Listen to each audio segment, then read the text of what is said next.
Estelle Scornick, the well-known young French actress from the Renault Clio TV commercials in the UK, once shared in a magazine interview that school felt like a prison to her.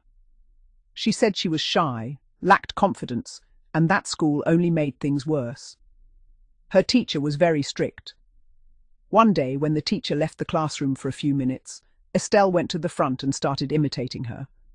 The teacher returned, caught her, and punished her by putting her over her knee, pulling down her knickers, and spanking her in front of the whole class.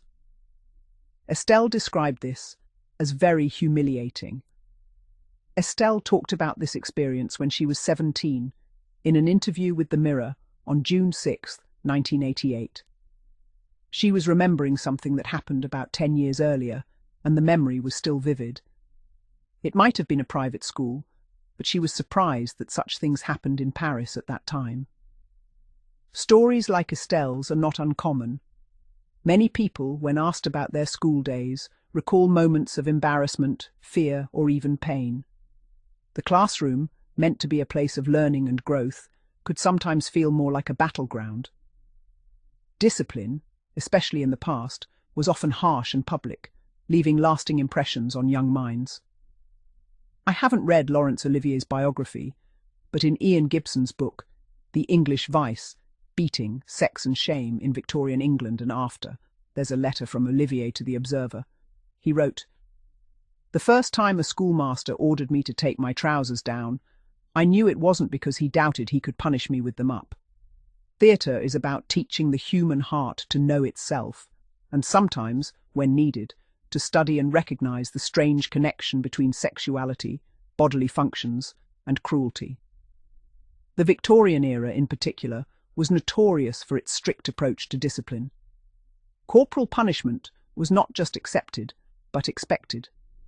Teachers wielded canes, straps, and slippers with authority, believing that pain would instill respect and obedience. For many, the fear of punishment overshadowed the joy of learning. Former Home Secretary Alan Johnson told Radio 4 that he was caned on the hand in primary school and on the bottom at Sloane Grammar School in Chelsea. His crimes included being late, wearing red socks, and having long hair. He said all of these were caneable offences, though he didn't agree with caning on the hand. He has called caning barbaric before, but didn't say that in this interview. In the same programme, Alan Johnson also shared some interesting thoughts about how left-wing liberalism in the 1960s and 70s affected the quality of education. The school discussed in Alan Johnson's series, though he didn't attend it, was called Archbishop Michael Ramsey Comprehensive at one point.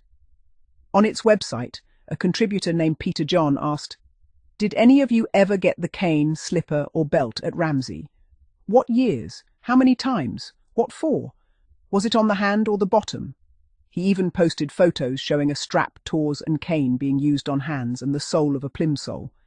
Despite these hints, none of the 4 replies admitted to being punished that way. In contrast, some former students recall discipline as a rite of passage, a shared experience that bonded classmates together.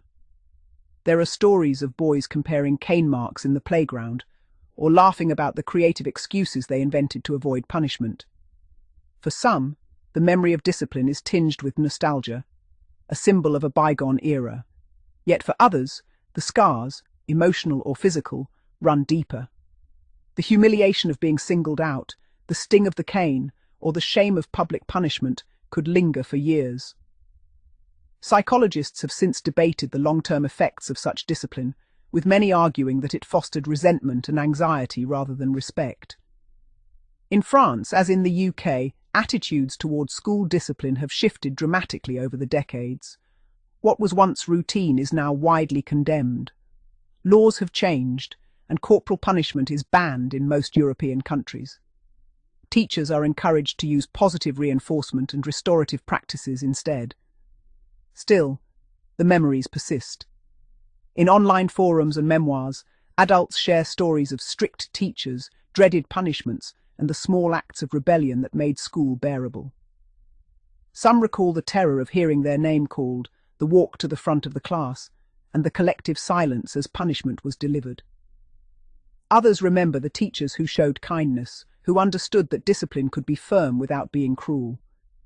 These teachers left a different kind of mark, one of encouragement and support, helping shy or troubled students find their confidence.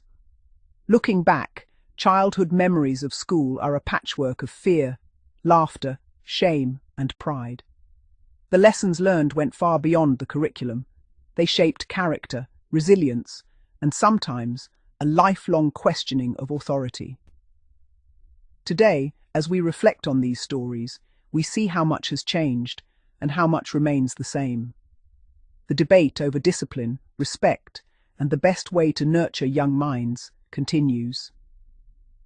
But perhaps the most important lesson is the one we carry with us: the power of memory, and the ways our earliest experiences shape who we become.